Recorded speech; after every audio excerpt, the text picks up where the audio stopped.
Hello, everybody, and welcome to Ham Radio Adventures 8. This will be a short video. I have a couple things I want to go over with you. The first one is I want everybody to have a great holiday, and I hope everybody's happy and healthy and has a good Christmas, Kwanzaa, Hanukkah, whatever it is you celebrate. After that, I have to tell you that my call sign, WB2AHH, I was just approved for another vanity call sign. I am now K3MHW, Kilo 3 Mary Henry Whiskey.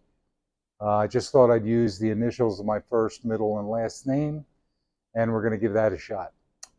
But anyway, this video is actually dedicated to my radio club, the Worcester Radio Group from Worcester County, Maryland. What we did was we came up with an idea to have an antenna build. A bunch of us were going to get together. I volunteered my location. And what we did was we set up a whole bunch of 4x8 sheets of plywood on horses.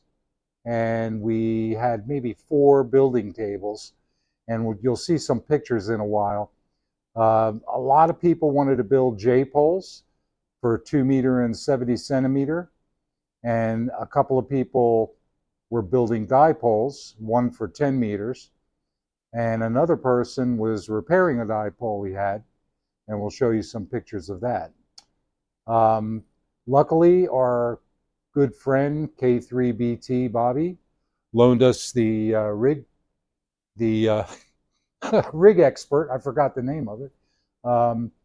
His nice rig expert there, and we checked everybody's SWR, made adjustments on the antennas, and everybody had a great time.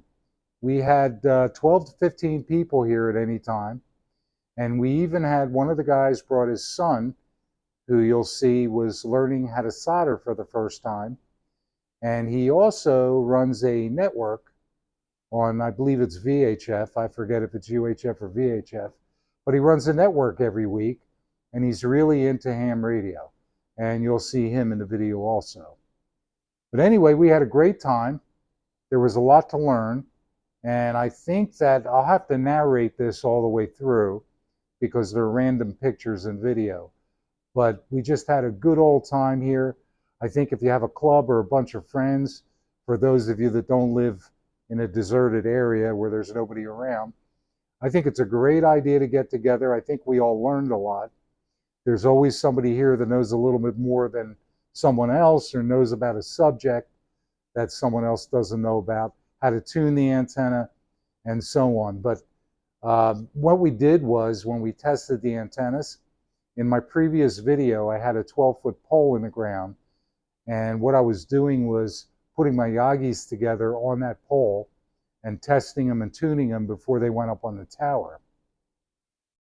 That worked out very well, and we used that pole to put the J-poles up there and the dipole and take some readings and tune the old things up. The dipole was probably the hardest thing to tune. You got to keep, you take an inch or two at a time and shorten it, lengthen it, whatever you got to do.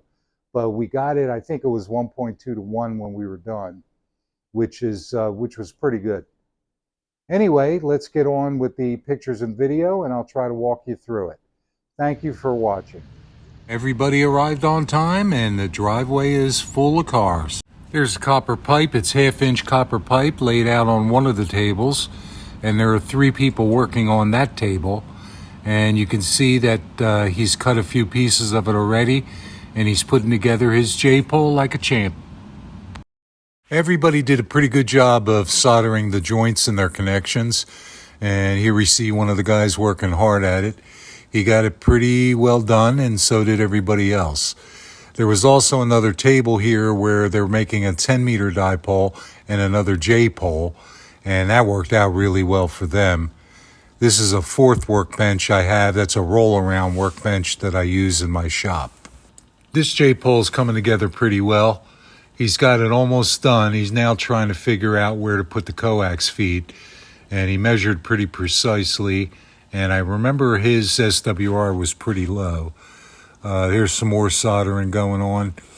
And about to come up is a friend of mine had a problem with his dipole that he got out of QST magazine, an old one, and we worked on it and found out he had the wrong coax on it. We're going to get that taken care of for him at a future date. And this gentleman's J-Pole is just about done. I think he's doing the last solder joint. This is my favorite part of this get-together. We're about to solder this 12-gauge wire onto a coax, and it's going to be done by this young man.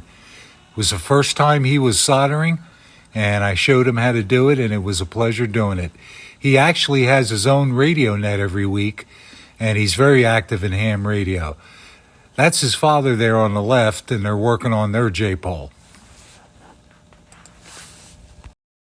This is the president of the Worcester Radio Group, Mark Shaw, K3WOC, and he's finished his J-Pole and he's ready for testing. This was a cute little 70 centimeter antenna he's putting together. Looks good. Anyway, this guy is putting together his 10 meter dipole, and he's measuring out on the floor there. We ended up tuning that thing up, and it was, I think, 1.3 to 1 all the way across. This is just a bunch of people stand by the table here, and here's another shot from the other side, and all working on these antennas, just having a ball. This is not the normal video that I do for Ham Radio Adventures, but I was just very excited about this. All these guys getting together, helping each other out, building antennas. We just had a ball doing this, and everybody's antenna worked. There were no problems, a lot of camaraderie. And again, this is not the usual video I do, but I just thought this was worth bringing to YouTube and show everybody how much fun you can have doing this.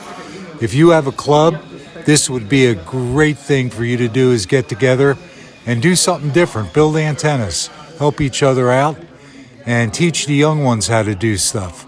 I still say the young lad you saw earlier in the video, he has a weekly net, and he is very much into amateur radio thanks to his dad and this group of great people. Now it's time to go outside and try to test these antennas, which actually worked out very well. As you can see, I had a pole in the ground that I used to put my Yagis together and test them, and we used the top of that pole to test the J-poles.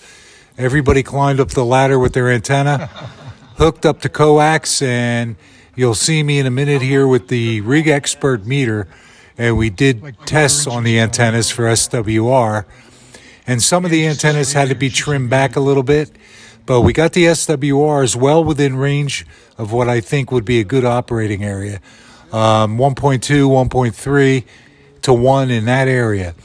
And there I am with the meter on the left there, and one at a time we're testing everybody's antennas. In the meantime, everybody was jabbering and talking about antennas and all the stuff that the club does together.